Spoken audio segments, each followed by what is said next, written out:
O livro de Jó, você lembra lá da história de Jó, né? Você leu? Você está fazendo a leitura que nós estamos fazendo no ano da Bíblia.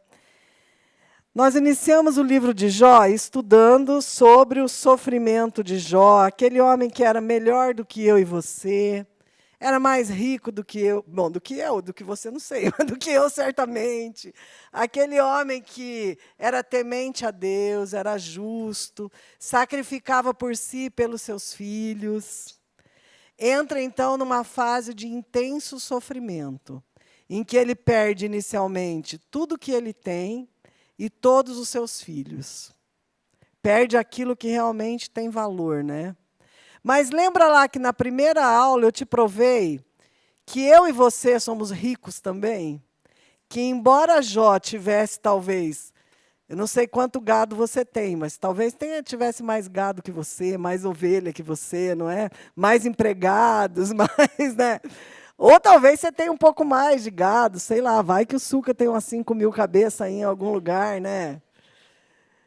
Mas aquele homem que tinha muitos bens materiais, na verdade, o que ele tinha de maior valor eram os valores que ele tinha com ele, os filhos que Deus havia dado a ele.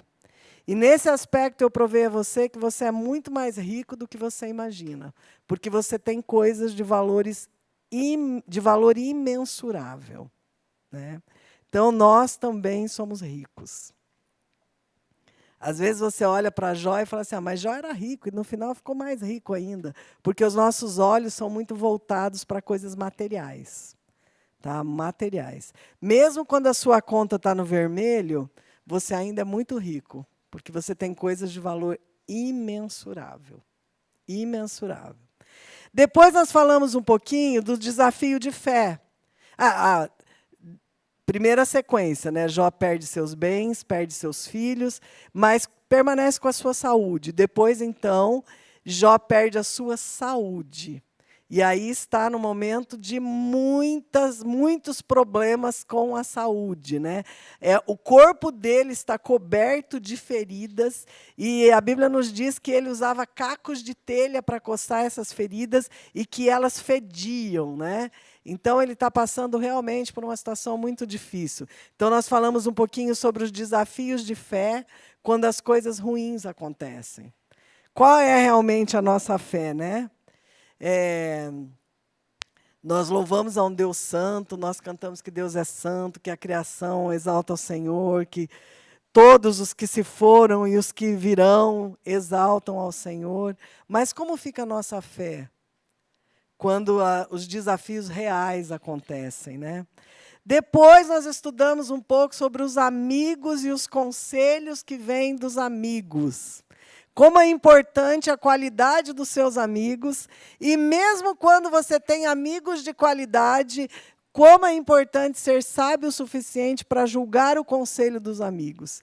Porque mesmo bem intencionados, os conselhos dos amigos podem não ser apropriados. Por isso que nós temos que estar realmente firmados no Senhor. Nós precisamos aprender a ouvir a voz de Deus, a entender aquilo que Deus nos ensina, através da sua palavra, pela ação do Espírito Santo em nossas vidas. E falamos um pouco, então, nos amigos de Jó, que, embora bem intencionados, não conseguiam mensurar aquilo que estava acontecendo com Jó. Tinham teologias equivocadas. Se você está sofrendo, é porque você pecou.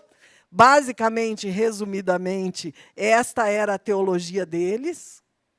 Se você está sofrendo, é porque você pecou. Porque se você fosse realmente tão justo quanto você está dizendo, você não estaria passando pelo que você está passando.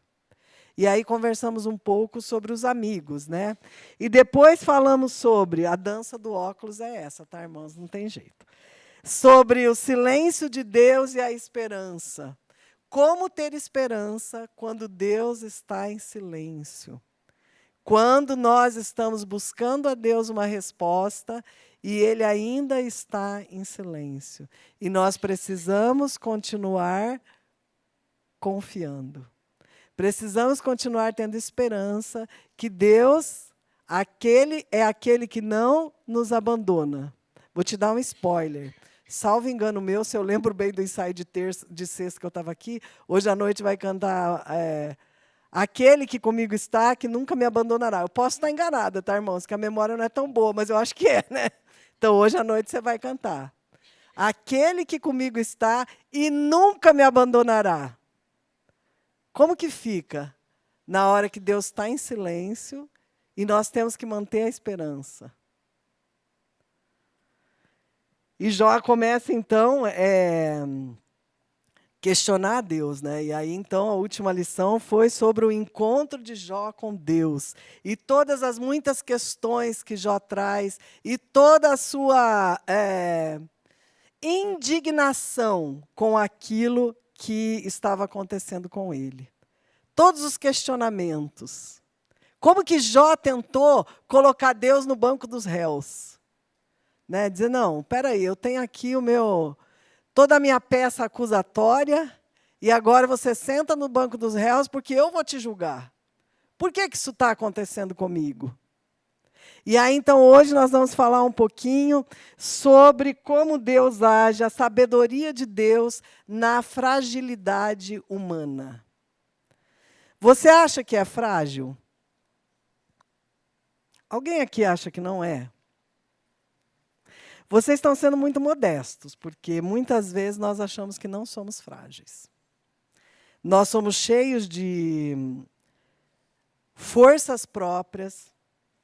E vou falar isso julgando a mim mesma, porque talvez eu seja a pior dentre vocês, né?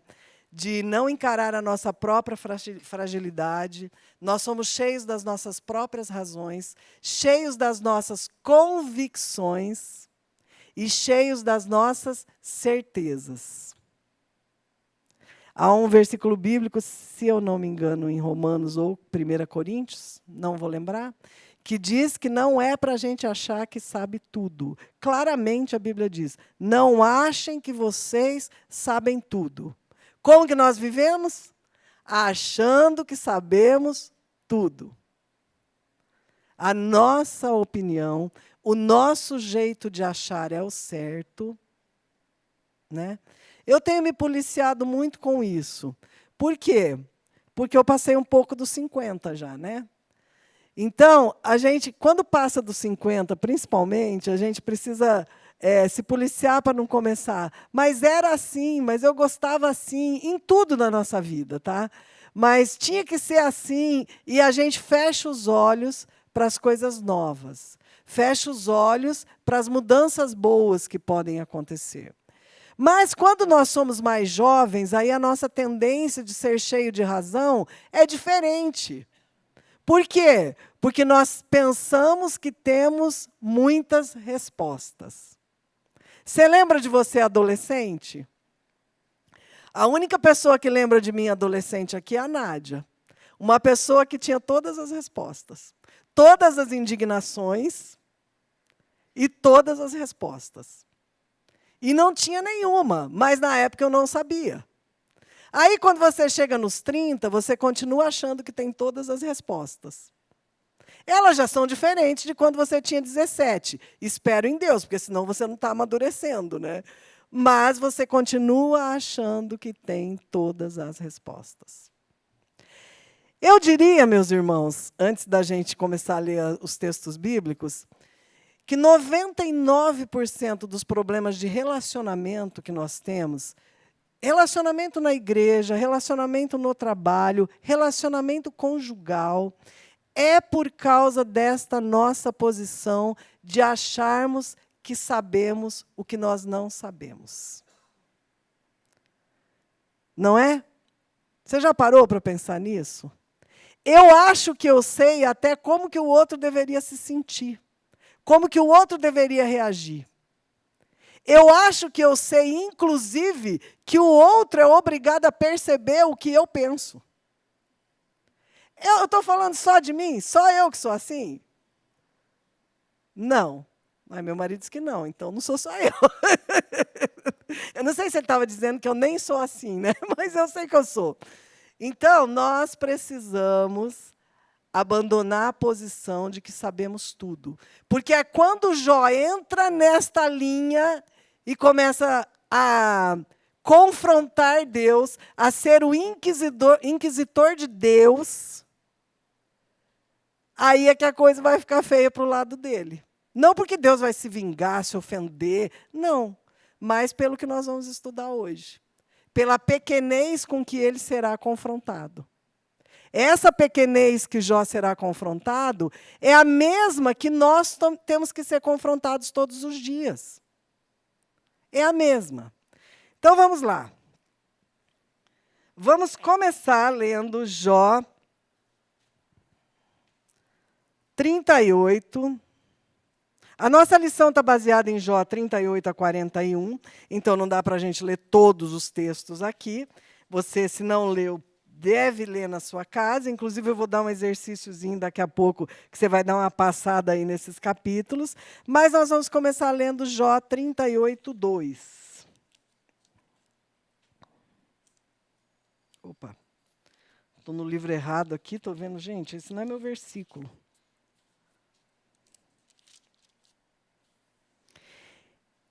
Jó 38, 2. Quem é esse que questiona a minha sabedoria com palavras tão ignorantes? E agora eu vou para o 3. Prepare-se como um guerreiro, pois lhe farei algumas perguntas e você me responderá. A tentativa de Jó, então, é questionar Deus e falar: senta aqui no banco dos réus, que agora eu quero ver como é que você vai se sair. Aí a resposta de Deus é: quem é você que com palavras tão ignorantes questiona a minha sabedoria? Pois agora se prepare como um guerreiro. Por quê? Porque eu vou te destruir? Não, porque eu vou te fazer algumas perguntas e você vai me responder. Veja que a tentativa de Jó de colocar Deus no banco dos réus não coloca Deus numa posição defensiva. Coloca Deus numa posição, vamos conversar então. É conversa que você quer? Vamos lá. Mas você se prepare como um guerreiro para uma coisa só, responder umas perguntinhas. Hoje em dia eu não sei se tem, mas na minha época, coisa de velho, na minha época, tinha prova oral. Não sei se ainda tem na escola hoje, né? Tem, será? Quem tem filho aí em idade escolar, tem prova oral? Não tem, né? Os professores aqui estão dizendo que quase não tem. Mas na nossa época tinha prova oral, não sei quantos passaram por isso, né? Gente, prova oral era um desafio. Era um desafio, não era? Por quê? Porque o professor ia te fazer perguntas e você tinha que responder. Não dava para colar, né, pastor Edson? Era responder ou responder, não é? Então, o que Deus responde a Jó é: muito bem, você quer questionar? Ok, se prepare, eu vou te fazer umas perguntinhas.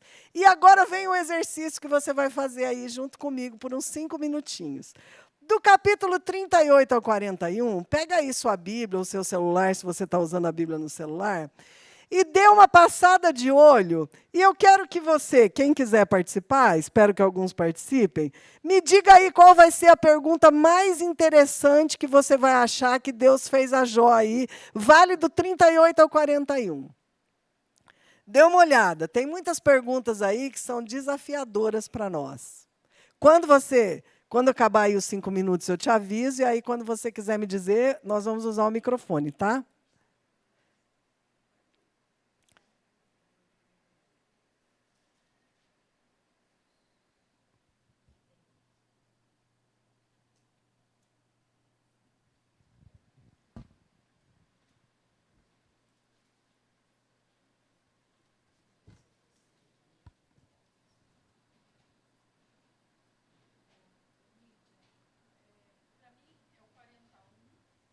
Esther, guarda aí, segura aí só um pouquinho. Vamos dar mais uns minutinhos para o pessoal procurar. Aí a Esther vai ser a primeira. Do 38 ao 41.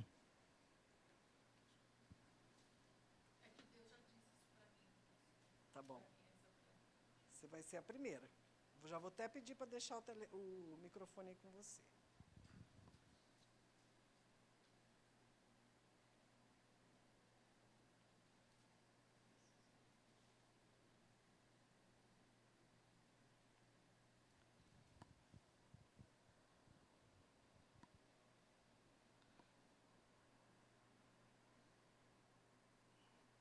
Pode trazer o microfone aqui para a Esther, que ela vai ser a primeira, assim que a gente encerrar o tempo.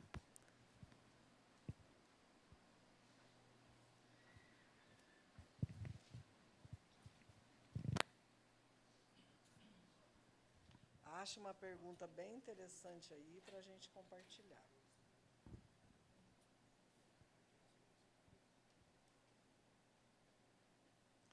Tem 77 perguntas nesses 3 capítulos. 77.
Mais um minutinho.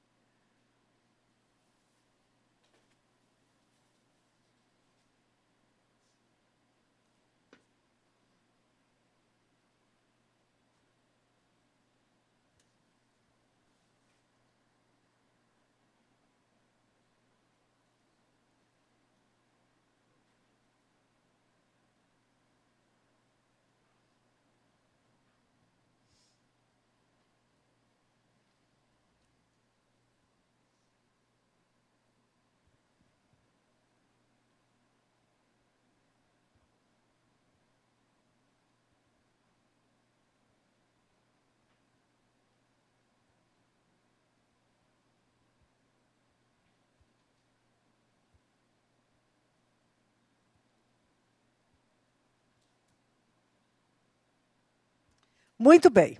Então, segure sua pergunta aí. Quando você quiser falar, você vai levantar a mão. Josias vai levar o microfone para você.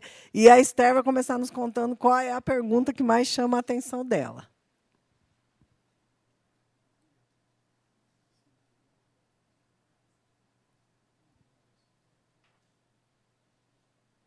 Só um pouquinho. Estamos arrumando aqui o probleminha técnico. Pronto. Na verdade, a Bíblia que eu li na época era o 41, mas aqui ele dividiu em 2, né? Porventura, o contender contra o Todo-Poderoso ensinar, na Bíblia que eu li, na época estava escrito assim: pode o homem censurador contender com Deus? Então, era uma decisão que eu tinha tomado de proteção para a minha vida, e as pessoas começaram a me julgar e me condenar, e eu estava prestes a voltar atrás na minha decisão. E aí eu comecei a orar ao Senhor: Senhor, o que eu faço? Me dá uma direção. E aí eu li esse versículo que diz: pode o homem censurador contender com Deus? Então, a gente julga as pessoas, e naquele momento eu estava sendo julgada pelas decisões que a pessoa toma sem conhecer todo o contexto, a história. É o que Jó fez com Deus. Ele não conhecia Deus de fato. Tanto que no final desse capítulo ele diz: eu conhecia Deus de ouvir falar. Então, nesse momento, ele começou a conhecer o Deus que ele adorava, que ele nem conhecia, adorava, mas não conhecia. Muito bem. É o 40, versículo 1. O 2. 40. Na verdade, 1 e 2. Né? 1 e 2. Ok, é verdade. 40, 1 e 2. Quem mais? O Jair. Só um pouquinho. Achei que tinha voz para cobrir tudo. Não tem voz para cobrir. É verdade. Já no início, irmã, no 38:4, onde estavas tu quando eu fundava a terra? Faz-me saber se tens inteligência. Para mim já era suficiente, nem continuava mais. Essa pergunta começa Não, já. É aquela prova oral que você fala: vixe, acabou para mim. Capítulo, já. É uma baita pergunta. Quem mais? João Vitor.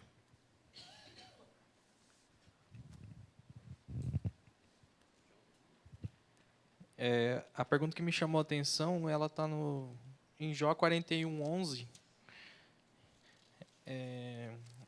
No meio das falas onde Deus está falando sobre o Leviatã e tal, né, que questiona Jó se ele conseguiria pegá-lo, dominar o Leviatã, né, e essa criatura que é misteriosa, muito forte e tal, para aquela época, aquelas pessoas que liam naquela época provavelmente era um ser que era totalmente poderoso assim, e a gente não entende muito bem o que se tratava, né, mas enfim.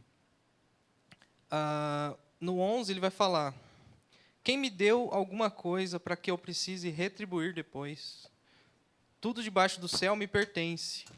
Então isso me chama a atenção que a gente simplesmente não tem que ficar exigindo nada de Deus, assim, não faz nem sentido a gente exigir alguma coisa de Deus, né? Porque a gente não tem nada a oferecer para Ele. Ele já tem tudo o que precisa, sempre teve desde a eternidade, não precisava nem criar a gente. Mas ainda assim, né, isso ainda mostra para a gente o amor dele. Ainda nessa pergunta eu vejo o amor de Deus, né? E a graça dele, né? Porque apesar dele perguntar isso para Jó, ele ainda deu muitas coisas e permitiu que Jó tivesse as coisas, tal, retribuiu ele, ainda abençoou ele depois, ainda depois de tudo, né? E isso na nossa vida, na minha vida, eu vejo isso também, né? A gente sempre tem alguma coisa boa que vem de Deus. E até as coisas ruins a gente deveria, na verdade, considerar, né? Que Deus está no controle de tudo, Ele sabe de tudo. Então, a gente não tem que ficar exigindo nada de Deus como se a gente tivesse algo a oferecer para Ele, né? Pois é. E, João Pedro agora, amor. E aqui eu vou emendar uma observação nas excelentes palavras do João, né? Quantas vezes o nosso posicionamento com Deus é o de Jó? Eu não roubo, eu não mato, eu não adultero, eu vou na igreja, eu dou meu dízimo. Olha quantas coisas. Eu faço parte do Ministério YX, né? Nossa, eu tiro lá mais 2 horas da minha semana para me dedicar a isso. Quantas coisas eu faço para você? Por que isso está acontecendo comigo? Olha esta pergunta que o João Vitor destacou. Não é? O que é que nós temos dado a Deus? Nada, nada. Nós não temos nada a oferecer. Depois do João Pedro, a Sônia. Vamos lá, João Pedro. O meu são 3 versículos, porque tem a pergunta e tem uma afirmação depois de Deus que ele faz. De onde vem a luz? Só fala para nós. Desculpa. Qual? Jó 38, 19, 20 e 21. De onde vem a luz e para onde vai a escuridão? Você é capaz de levar cada uma a seu lugar? Sabe como chegar lá? Claro que sabe de tudo isso. Afinal, já havia nascido antes de tudo ser criado e tem muita experiência. Então, você vê, tipo, Deus faz a pergunta e fala assim, não, claro que você sabe. Nem precisa responder, você sabe, você já nasceu, né? Antes de tudo, você já sabia de tudo, né? Você já pensou Deus com essa personalidade, né? Que diz assim, você sabe, né? Claro, você sabe, né? Não parece a gente? Né? Parece a gente. Exatamente. Isso mesmo. E olha a pergunta de Deus, né? Exatamente. Sônia. Jó 40, eu vou começar no versículo 3 e 4, que diz assim: Então, em resposta ao Senhor, Jó disse, eu não valho nada. Que posso responder? Jó que faz a pergunta, que posso responder? Prefiro ficar calado, porque realmente, diante dos questionamentos do Senhor, quem sou eu? Mas olha que interessante aí, a Sônia leu... Espera aí. Você leu 40, 3 e 4. Agora veja o 6. O que Deus diz? Então o Senhor, no meio do redemoinho, o Senhor respondeu a Jó, prepare-se como um guerreiro, pois lhe farei algumas perguntas e você responderá. Não é tão fácil assim, não. Vamos continuar essa conversa. Vamos continuar essa conversa. Exatamente. Exatamente. E note que nenhum dos questionamentos de Deus é para humilhar Jó. Os questionamentos de Deus são para ensinar Jó. E a Esther fez uma analogia aqui com a gente ensinando os filhos. Esse é o mesmo princípio que a gente deve usar. Mesmo quando a gente questiona, quando a gente debate, a gente não deve fazer para humilhar os filhos, mas sim para ensinar. E Deus não tem o propósito de humilhar Jó, até porque ele não precisa disso. Deus tem o propósito de ensiná-lo e fazer com que ele próprio possa vislumbrar quem ele é e quem Deus é, a soberania de Deus. Estas perguntas têm um sentido, meus irmãos. Rafael, microfone, por favor. Rafael.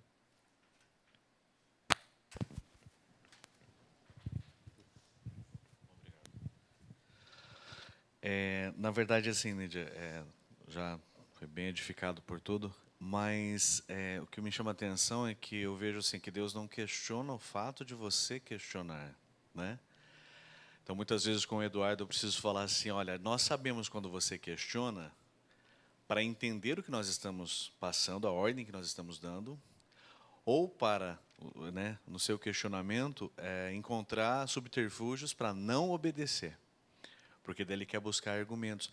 Que eu sempre amei muito Isaías 1:18, que diz, o Senhor diz, venham, pois, a mim, e vamos discutir a questão. Ainda que os pecados de vocês sejam como a escarlata, eles se tornarão brancos como a neve. Que foi a primeira vez que eu encontrei uma palavrinha antiga, mas que eu apaixonei, que é arrazoar. Vinde, pois, e arrazoemos. Então, assim, há um convite do Senhor para que hajam... Mas Ele que sonda os corações sabe quando a gente está questionando para entender melhor, ou, no caso do Jó adolescente, posso chamá-lo dessa forma, como o questionamento visa encontrar brechas para não obedecer. Então, é só isso. É muito importante isso, meus irmãos. Assim, Deus não se ofende porque você se aproxima e questiona. Deus não tem medo das suas perguntas e das minhas. Deus sabe a intenção do nosso coração. Deus conhece totalmente o que é um coração humilhado, um coração sofredor ou um coração arrogante. Um coração que deseja fazer com que Deus se explique. E um coração que deseja entender a vontade de Deus. Então, inclusive com os seus filhos, a gente deve... deixar muito claro aos nossos filhos que eles podem questionar Deus. Né? Podem, com um coração desejoso de obter entendimento. Deus, eu não entendo isso aqui, não entendo por que isso acontece. Mas orientá-los, e até na nossa vida mesmo, né, dizer, me mostra através da palavra, que teu Espírito fale comigo. Usa pessoas para me ajudarem a entender isso, porque eu não entendo. Mas Jó, quando começa a se defender das acusações dos amigos dele, começa também a tomar um posicionamento de eu estou questionando e eu exijo respostas. Esse que é o problema. Mas Deus não se ofende, Deus não se assusta com suas questões. Até porque... acredite, nós não conseguimos pensar em nenhuma questão nova. O que você pensar em perguntar, em questionar, alguém já pensou isso aí antes de você. Você não está inventando a roda, Deus não vai se assustar. Meu Deus, como foi que a Nídia me fez uma pergunta dessa? Não tinha pensado nisso antes. Não vai acontecer. Então, o nosso coração precisa ser um coração submisso. Veja que Deus...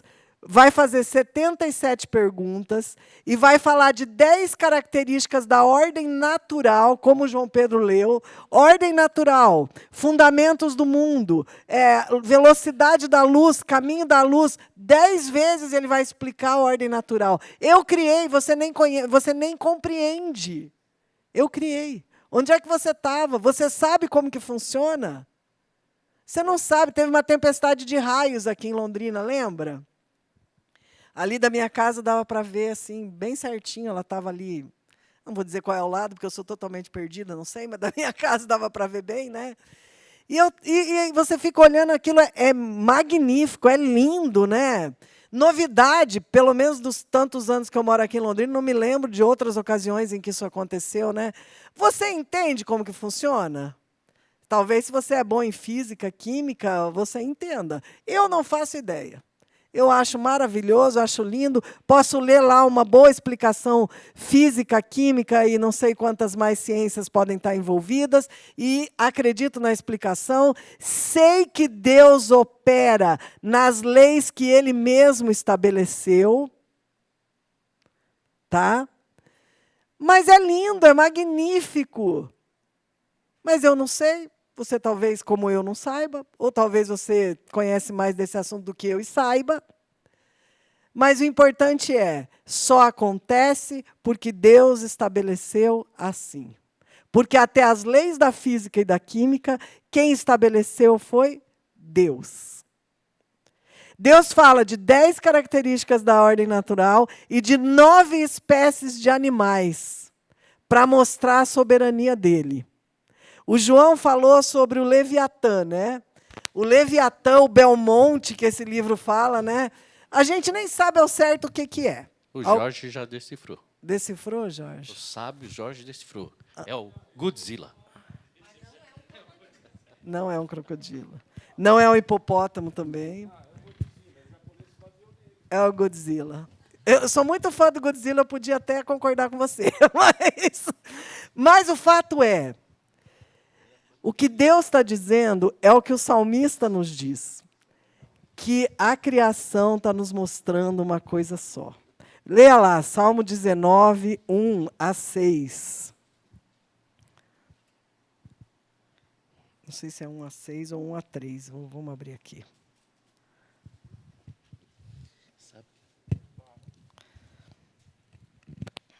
É 1 a 6 mesmo. Quem está com o microfone? Josias? Dá para a Marion ou para o Jorge aí ler para a gente Salmo 19, de 1 a 6? Os céus proclamam a glória de Deus. O firmamento demonstra a habilidade de suas mãos. Dia após dia, eles continuam a falar. Noite após noite, eles o tornam conhecido. Não há som nem palavras, nunca se ouve o que eles dizem. Sua mensagem, porém, chegou a toda a terra, e suas palavras aos confins do mundo. Deus preparou no céu uma morada para o sol. Dela, o sol irrompe como o noivo depois do casamento. Alegra-se como o valente guerreiro em seu caminho. O sol nasce numa extremidade do céu e realiza seu trajeto até a outra extremidade. Nada pode se esconder de seu calor. Como eu gosto desse salmo, muito mesmo, né? Porque ele conta de uma forma poética como a natureza declara a glória de Deus. Eu sou uma pessoa que gosto muito de natureza. Então, você já parou para só ouvir o som do mar, só ouvir o som de uma cachoeira e pensar que a natureza ruge ao comando da voz de Deus? Que é a voz de Deus que faz o mar rugir, né? A Bíblia nos fala isso, é uma linguagem poética, né? Por que a natureza é como é? Nesses capítulos de Jó, você vai ler depois todo ele com calma, você vai ver que Deus diz assim a Jó: onde é que você estava quando eu delimitei aonde que o mar podia chegar? E onde que as poderosas ondas dele deveriam ficar? Até onde? Onde é que você estava quando eu fiz isso? Transliterando, tá, meus irmãos? Você vai encontrar uma linguagem mais poética, mas é isso que Deus está dizendo. E se você olha para a natureza realmente expressa algo que é fantástico, é muito grande, é maravilhoso. E se você olha para toda a evolução do ser humano, tudo que o homem criou, tudo que o homem é capaz de fazer, ele dominou a natureza? Não. Não dominou. Tanto que aquilo que o homem mais teme e se prepara e faz abrigos e não sei o quê, são grandes desastres naturais. Porque o homem não é capaz de dominar a natureza.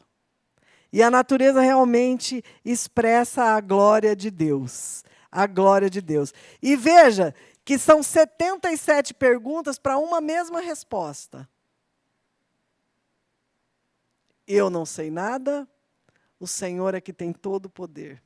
A resposta para todas elas é a mesma. Eu não sei realmente nada, o Senhor é que tem todo o poder, que tem o controle, que tem o domínio, né? Abra aí sua Bíblia também, quem quiser ler, faça um sinal para nós. Salmo 8, 3 e 4.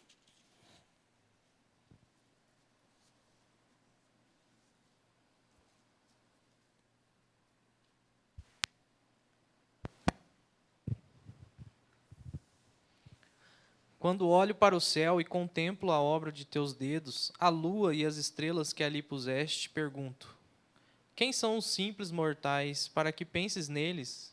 Quem são os seres humanos para que com eles te importes? Olha, deu certo que o João leu, exatamente sobre isso que você falou, né? Mas aqui eu vou te fazer uma pergunta. É claro, né, que é na linha do que nós estamos falando, da própria criação, demonstrando a presença e a grandiosidade de Deus. Quanto tempo faz que você não para olhar as estrelas e pensar assim, foi meu Deus que fez? Nesses capítulos, que você vai ler depois, calmamente, na sua casa, Deus fala com Jó sobre as estrelas, fala sobre as constelações, fala sobre a constelação da Ursa, fala sobre isso. Você sabe, você estava lá quando elas foram formadas? Você conhece qual é o caminho que elas fazem?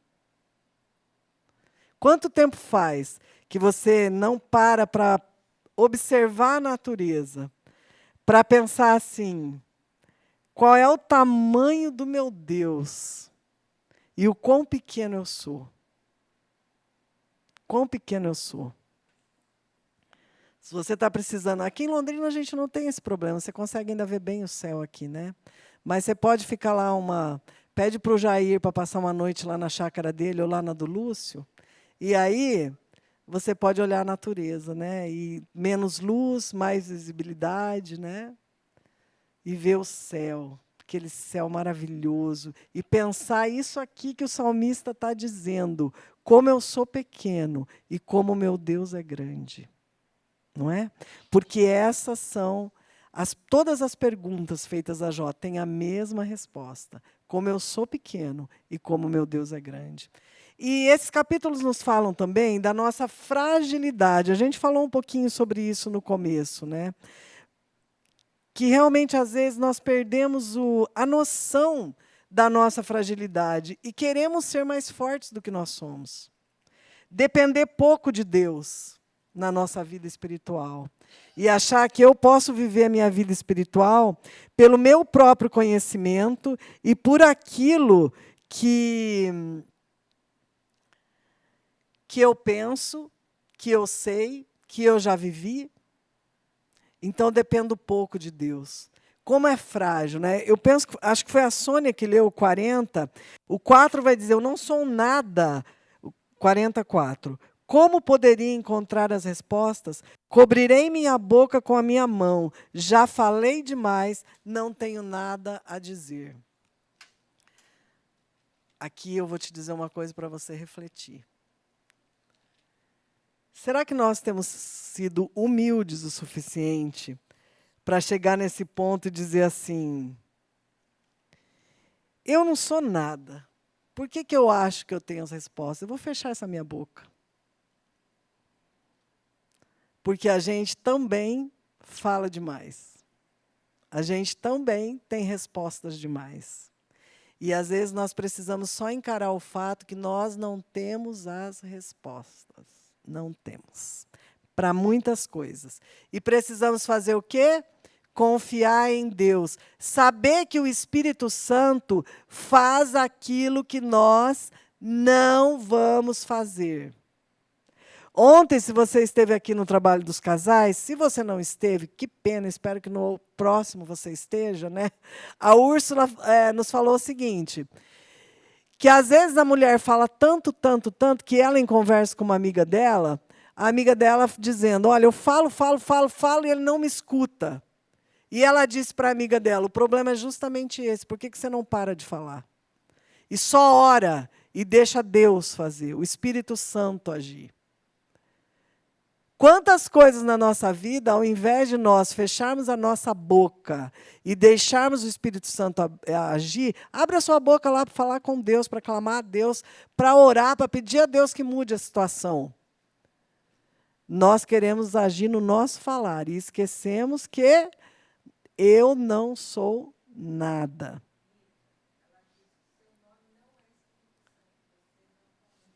É isso mesmo, e vou repetir para ficar gravado. O seu nome não é Espírito Santo. Você não convence ninguém. É óbvio que as pessoas precisam conversar, dialogar, resolver, mas pense, eu estou vindo aqui na mesma condição da Lorena. Nós duas não sabemos nada. Estamos buscando direção de Deus para alguma coisa. Certo? E esses capítulos nos mostram também o governo soberano de Deus, sempre. E Deus vai mostrar para Jó nesses capítulos o quê? A pergunta é, você pode governar o mundo de maneira correta?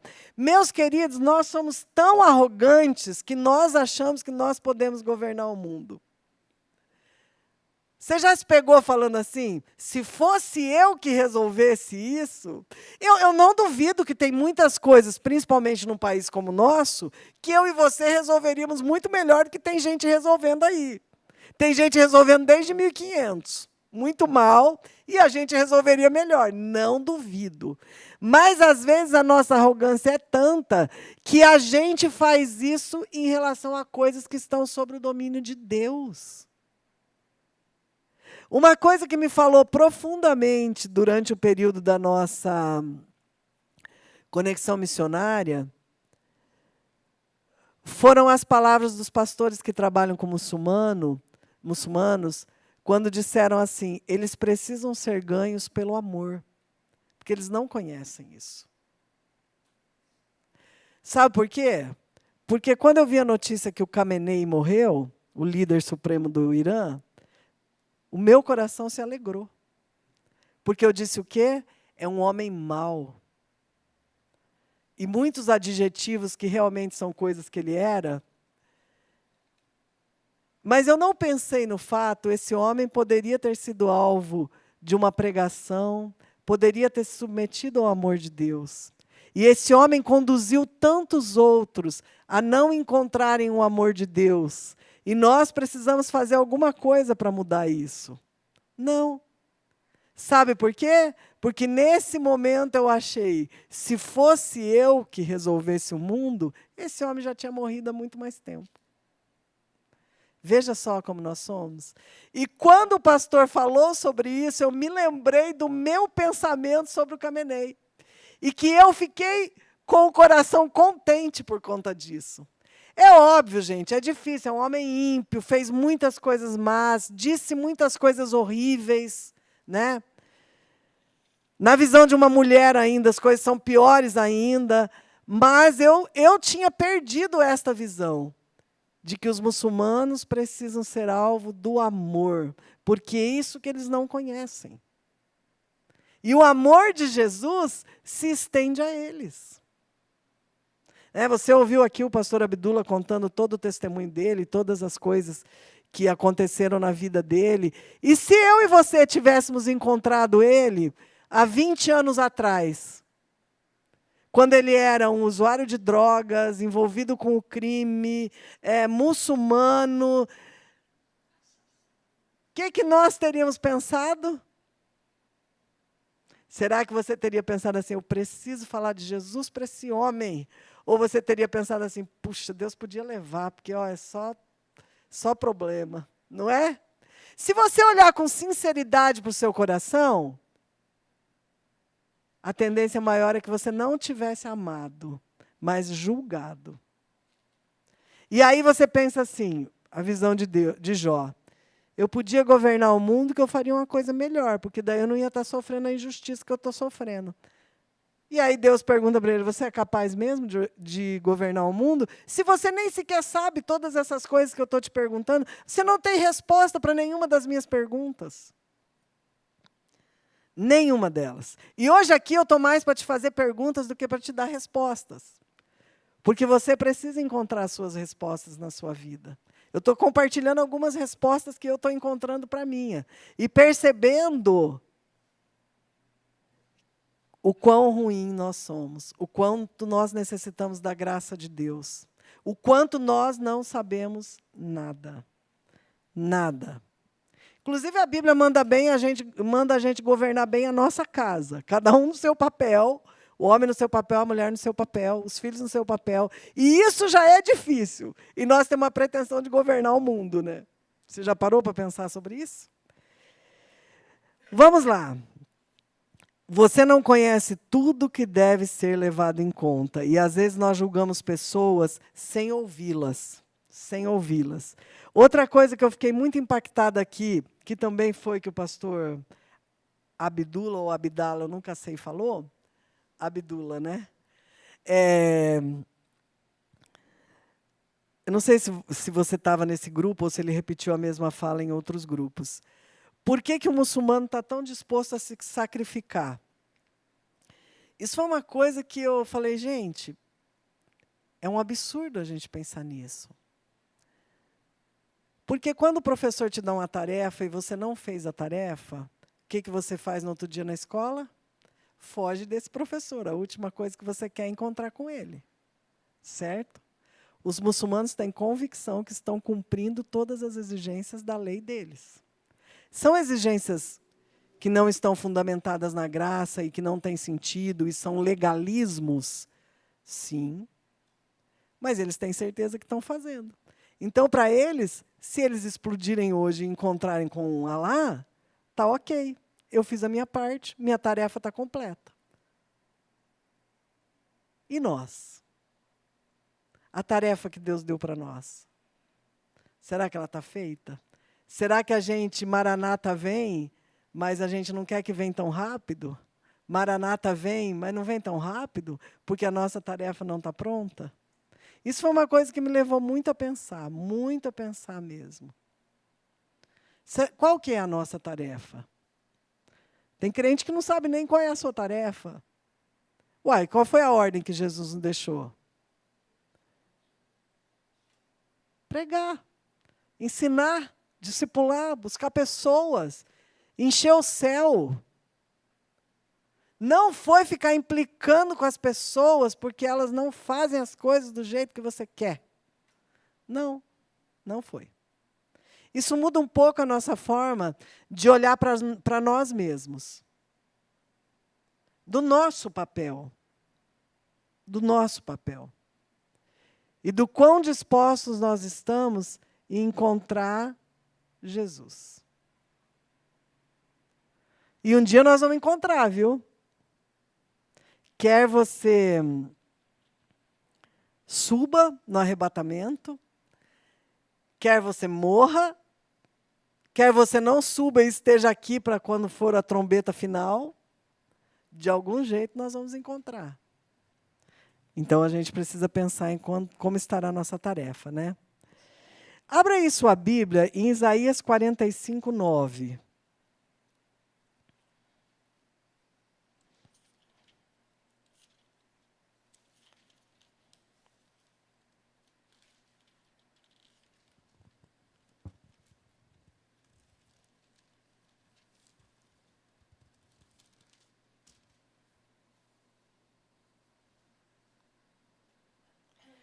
Isaías 45, 9. Que aflição espera quem contesta seu Criador?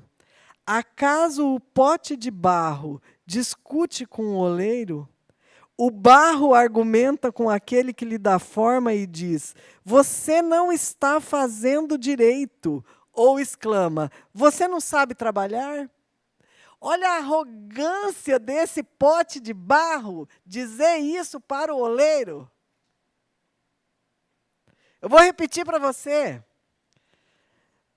ficar com isso gravado na sua cabeça e não esquecer. Acaso o pote de barro discute com o oleiro?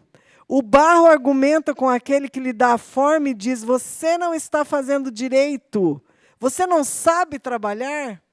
Pote de barro que sou eu, pote de barro que é você. Nós estamos fazendo isso? Porque nós não passamos disso. Pote de barro. Só não somos em forma de pote. Alguns estão mais parecidinhos, outros não. Isso é só para você descontrair de uma aula de muitas perguntas e muitas coisas para você pensar. Tá? Nós somos só isso, pó. E vamos voltar para o pó. E enquanto somos pó que fala e que anda e que pensa, nós estamos achando que podemos questionar até o nosso Criador. Sabe, a gente precisa aprender a descansar no Senhor. Hoje à noite, eu espero que você esteja aqui, e quando a gente cantar que Ele não nos abandona, aquele que comigo está, que nunca me abandonará, você acredite nisso, que Deus tem controle do universo, Ele tem controle da sua vida. E a gente precisa se aproximar de Deus. E a gente precisa pedir que o Espírito Santo haja na nossa vida. Eu estou lendo um livro que o pastor Felipe me emprestou, e não posso dar muito spoiler, mas o livro chama O Deus Esquecido. E ele é sobre o Espírito Santo. E eu ainda não cheguei na metade, ele é um livretinho assim, ó. E no 2º capítulo ele já falou para mim assim, olha aqui você. E sabe o que ele trabalha nesse capítulo? O nosso medo. O nosso medo de viver direcionado pelo Espírito Santo. E aí eu vou te perguntar uma outra coisa. Às vezes, os professores malucos da EBD vêm aqui e falam assim, Deus falou comigo. Quando Deus trabalhou isso na minha vida. Não quer dizer que a gente subiu no monte, o monte inteiro chacoalhou, e aí desceu uma nuvem e coisa e tal. Não. O Espírito Santo trabalhou com a gente, o Espírito Santo falou conosco. Quando foi que isso aconteceu a última vez na sua vida? Que você tem convicção de dizer assim, Deus falou comigo. O Espírito Santo trabalhou isso no meu coração. Quando? Se a sua resposta aí na sua cabeça foi, eu nem sou o pastor da igreja, nem sou o professor da EBD, vai que Deus só fala com esses aí. Não. Quando Jesus vai ao céu, ele diz assim, eu vou deixar o Consolador. Vocês orem para o Consolador venha. Eu tenho que subir para ele vir. E ele vai ficar com vocês até o final. É com todos nós, meus irmãos. O Espírito Santo está habitando em você, como está habitando no pastor Felipe, no pastor Sinésio, no pastor Edson e nos outros pastores que estão aqui. Olha que o Espírito Santo te pega. Se ele não te pegou ainda, tomara que ele te pegue. E a gente precisa deixar o Espírito Santo agir na nossa vida. E não é tarde para você fazer isso. Mesmo que seu cabelo esteja branco, não é tarde para você fazer isso. Sempre é tempo. E aí, já indo bem para o final, já está quase dando o nosso horário, nós vamos terminar uma aula de tantas perguntas com mais perguntas. Certo? O próximo professor que vem aqui responde as perguntas. Eu não sei quem é na escala. É você, Rafael? Não? Olha aí. Já não é o Rafael que vai responder as perguntas. Vamos lá. Como podemos aplicar o reconhecimento da soberania de Deus em nossa vida diária? Essa parece uma pergunta tão simples, né? Mas será mesmo que na nossa vida diária nós reconhecemos a soberania de Deus? Eu não sei como resolver, não sei como vai acontecer, mas eu sei que Deus é soberano. Então, quem eu vou buscar é Deus. Eu só vou fazer isso de acordo com a vontade de Deus. Deus não me mostrou ainda o que é para eu fazer, então vou ficar quieto e esperar Deus me mostrar. Segunda pergunta. O que é que te impede de entregar plenamente o controle da sua vida nas mãos de Deus? Essa é uma grande pergunta. Se eu desse a oportunidade aqui para o pastor Sinésio, a gente já ouviu um pouco do pastor Sinésio sobre isso, o pastor Felipe também já falou um pouco sobre isso conosco. Vamos usar pastor Sinésio, Sônia, pastor Felipe e Zélia, pastor Edson e Vera. Para contar como é que foi quando vocês foram confrontados com o chamado. Primeiro chamado, ministério para você. Segundo, esposa de pastor, ministério para você também. Porque, gente, esposa de pastor é um ministério que só Deus dá graça. Rendo as minhas homenagens aqui às esposas de pastor, porque só Deus, né? Só a graça, né? O pastorado, só a graça. Como é ser confrontado com um chamado específico? Mas Deus tem um chamado para as nossas vidas também. Como é ser confrontado com esse chamado específico? E o que nos impede de deixar que Deus controle a nossa vida? Pastor Hans e Úrsula aqui contando que foram para a África, você pega 4 filhos e vai para Angola. E se Deus fala para você assim, olha, eu vou te tirar daqui e te levar para outro lugar. Mas às vezes Ele não quer te tirar daqui. Ele quer te usar aqui, você só tem que entender e render a sua vida ao chamado. Eu aposto que se a gente perguntar para o Lúcio, se ele pudesse escolher, ele, Lúcio, você queria ficar cuidando dos CEPAs, vendo tudo que você vê ali, que eu não posso nem imaginar as coisas que você fica sabendo, no relacionamento humano daquelas crianças com quem ele trabalha? A escolha dele ia ser essa?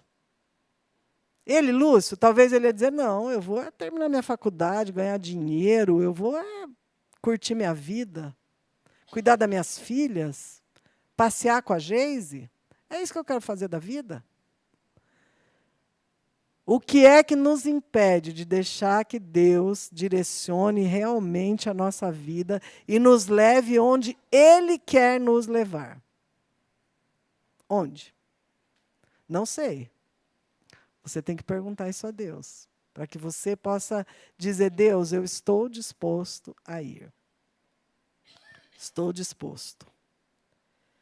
Você ouviu aqui como que um missionário, se você esteve aqui na Conexão Missionária, né, reage quando Deus diz assim, eu vou te tirar daqui e te mandar para o Paraguai. Né? O pastor Rodrigo nos falou sobre isso. Mas Paraguai?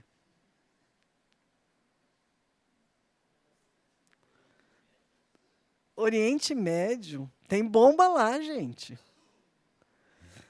Mas Deus é Deus, e a gente precisa deixar Deus direcionar a nossa vida. Terceira pergunta. Será que compreender a fragilidade humana pode te ajudar a confiar mais em Deus? Será que se eu compreendo quão frágil eu sou, o quão frágil a nossa mente é, meus irmãos? A nossa mente é algo muito frágil. Por isso a Bíblia nos ensina tanto a guardar o nosso coração. Quando a Bíblia está falando de coração, está falando da nossa mente. Guarda o teu coração, porque dele procedem as saídas para a vida. Quando a gente compreende o quão frágil nós somos, você pode garantir que você vai estar no seu trabalho amanhã cedo? Você pode? Não. Não pode. Nenhum de nós pode. Quando nós compreendemos o quão frágeis nós somos, nós compreendemos melhor o quão grande Deus é e o quanto nós dependemos de Deus. E Deus está ensinando isso para Jó. Você não sabe nada, você não sabe como as coisas aconteceram, você não entende nada, e você está se confrontando comigo, que sou soberano e tenho o controle de tudo. E aí, final do livro, spoiler para você do final do livro de Jó, o professor da última lição já teve muito spoiler dessa parte, né? Qual é a conclusão de Jó? Antes eu te conhecia de ouvir falar, mas agora os meus olhos te veem. Porque Jó viu Deus, Deus apareceu para Jó. A Bíblia fala que num redemoinho. Jó não viu Deus, porque ninguém jamais viu Deus. Mas Jó diz o quê? Os meus olhos te veem, eu consigo ver a tua soberania, a tua grandeza, a tua beleza, o teu domínio sobre a minha vida. Eu consigo ver quem eu sou diante de um Deus tão grande. Leva essas perguntas para você. Eu espero que pelo menos uma tenha confrontado sua vida para você pensar essa semana e que o Espírito Santo de Deus incomode seu coração, para que a gente possa concluir aí as lições de Jó e você diga assim: Senhor, realmente, agora eu te vejo um pouco. Eu vou te ver ainda mais, mas não é só mais de ouvir falar, é porque os meus olhos te veem. Como a gente tem visto o agir de Deus em toda a nossa vida. Alguém gostaria de fazer alguma pergunta, alguma colocação, algum acréscimo? Opa, calma, muitas mãos levantadas, preferência para o pastor Sinésio, depois o Robertson, depois João Vitor, mais alguém? Então vamos lá, para pastor Sinésio primeiro.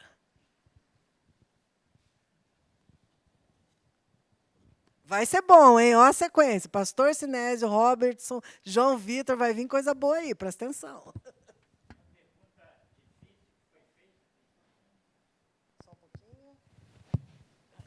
Uma pergunta difícil que foi feita é: o que te segura a rendição, a entrega? E essa entrega tem a ver com o domínio do Espírito Santo com mais intensidade em nossa vida. Perfeição será no céu, mas na terra é possível essa maturidade no Espírito Santo. A resposta que eu tenho por experiência pessoal, uma palavra que você já usou, é medo. Eu superei esse medo, é claro, foi difícil, mas na hora da entrega eu falei, não é fácil que eu vou fazer. Com base em Romanos 12, 1 e 2. Então, esse é um assunto para cada cristão responder. Para mim foi medo, eu não sei o que pode ser para o outro, eu não posso responder para todos. Porque lá no fundo, a gente fica pensando, será que Deus vai realmente conduzir a minha vida pelo Espírito, pelas sombras, pelos vales, pelos desertos ou por montanhas? Será que eu posso confiar tanto de entregar tudo para Ele?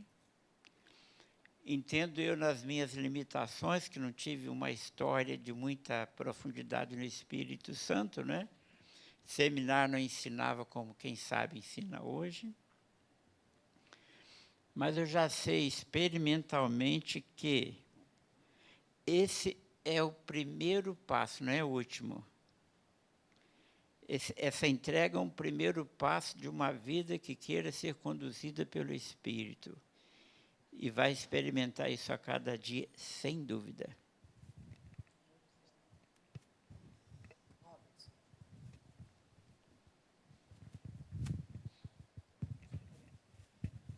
A minha questão é a seguinte: numa escola bíblica é diferente da escola secular. Uma escola bíblica, o crente ele tem que ir para casa com as respostas, e o Espírito Santo vai ministrar no coração dele. E aqui, no versículo 7 e 8 do capítulo 40, fala assim: cinge agora os teus lombos como varão, eu te perguntarei a ti, e tu me responderás. Você já falou sobre isso aqui na lição, então a minha questão que eu tinha, minha dúvida, eu já não vou levar para casa, porque o Espírito Santo já me revelou. Aqui Deus está falando assim para Jó: veste-se como varão, você veste-se como um Deus. Você vai ser uma majestade agora, então você vai ter essa autoridade para falar comigo. E no 8 ele fala assim: porventura também farás tu vão o meu juízo, ou me condenarás para te justificares? Quem pode condenar Deus? No caso, seria só Ele mesmo, ou seja, elevando o Jó como Deus, como uma pessoa de alto poder. E nós temos o Espírito Santo, como você falou, em nós. E o Espírito Santo, né, quando Jesus morreu na cruz, e quando nós tomamos a ceia e relembramos, né, o comer do pão e o beber do vinho, nós estamos em memória, nos unindo a Jesus Cristo. Então, nós temos Jesus Cristo, só que nós não elevamos Ele dentro de nós quando nós estamos em casa, no trabalho, na escola ou em outro lugar. Nós deixamos Ele preso, nós não elevamos a Deus como Deus fala assim: olha, veste-se como varão ou como varoa. Nós temos que ter essa altivez quando nós estamos aí fora. Por isso que os missionários eles têm, né, essa alegria de falar assim, que eles estão indo para outros campos, lugares que ninguém vai. E nós, como servos de Deus, como varões e varoas, Estamos aqui, claro, contribuindo, orando, né, intercedendo, mas nós temos Jesus Cristo no nosso coração para podermos falar sobre o que nós quisermos sobre a palavra de Deus. De fato, o Espírito Santo, né? Jesus vai, João Vitor, e nos deixa o Espírito Santo, Deus habitando em nós, para que nós possamos cumprir a nossa missão, que não é por nós, né? Nosso nome não é Espírito Santo, o Espírito Santo habita em nós, né? João? Quase derrubei o celular aqui. Tudo que a gente falou aqui me lembrou de um texto em Tiago 4, de 13 a 17. Também nos lembra que como o Novo Testamento e o Antigo, eles se conversam também, né? Mas, enfim, aqui vai dizer, Tiago 4,13. Prestem atenção, vocês que dizem, hoje ou amanhã iremos a determinada cidade, ficaremos lá 1 ano. Negociaremos ali e teremos lucro. Como vocês sabem o que será de sua vida amanhã? A vida é como a névoa ao amanhecer. Aparece por um pouco e logo se dissipa. O que devem dizer é, se o Senhor quiser, viveremos e faremos isso ou aquilo. Caso contrário, estarão se orgulhando de seus planos pretensiosos e toda presunção como essa é maligna. Caso contrário, estarão se orgulhando de seus planos pretensiosos e toda presunção como essa é maligna. Lembre-se de que é pecado saber o que devem fazer e não fazê-lo. Esse texto me lembra bem... na verdade, quando você falou, Nídia, disso, você sabe se você vai estar no seu trabalho amanhã, tal, né? Então, realmente, é isso. Inclusive, a palavra de Deus nos orienta, né, sobre isso, né, de não sermos presunçosos, de achar que, não, de fazermos nossos planos como se isso já fosse se tornar realidade, sem considerar Deus nisso, né? E de considerar aquilo que Deus deseja, aquilo que Deus pensa para nós e para o mundo, né? Então, a gente precisa se colocar no nosso lugar, entendo eu, que, ao ler esse texto, também me lembra de que a gente deveria usar mais essa frase, né, se Deus quiser, não como como se diz, uma mágica, né? Às vezes a gente usa isso tipo como se fosse um negócio. Se Deus quiser, isso vai acontecer. Se Deus quiser, isso vai acontecer. Como se fosse um mantra.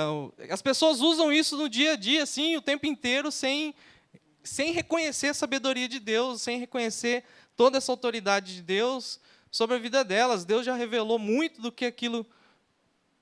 O que é mais importante já está revelado, que aquilo que Ele quer para nossas vidas, né? Então, e a gente fica falando isso como se fosse uma coisa para a gente realizar os nossos desejos, quando a gente, na verdade, ao falar isso, tínhamos que considerar a soberania de Deus, aquilo que Deus quer para nós, né? Então, eu acho que isso é uma coisa que conversa muito com aquilo que a gente falou hoje, né? Muito bem colocado. A soberania de Deus nas nossas vidas. Nós vamos orar para encerrar. Lembre-se que hoje à noite, às 19h, nós temos culto. O pastor Felipe não está aqui para encerrar, porque está na classe de integração. Orem por aqueles irmãos que estão sendo integrados e reintegrados à nossa igreja. Lembre disso, é um novo desafio. Que a gente possa compartilhar à noite também da palavra de Deus.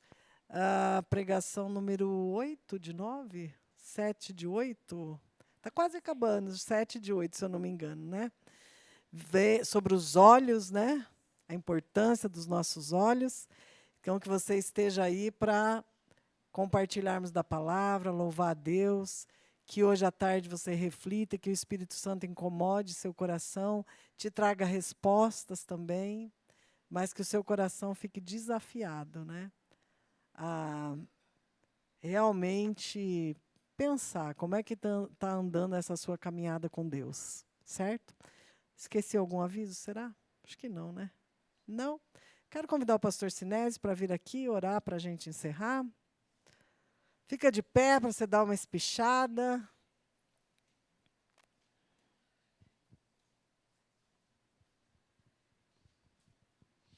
Pai querido, nós somos tão gratos ao Senhor pela riqueza da Tua palavra.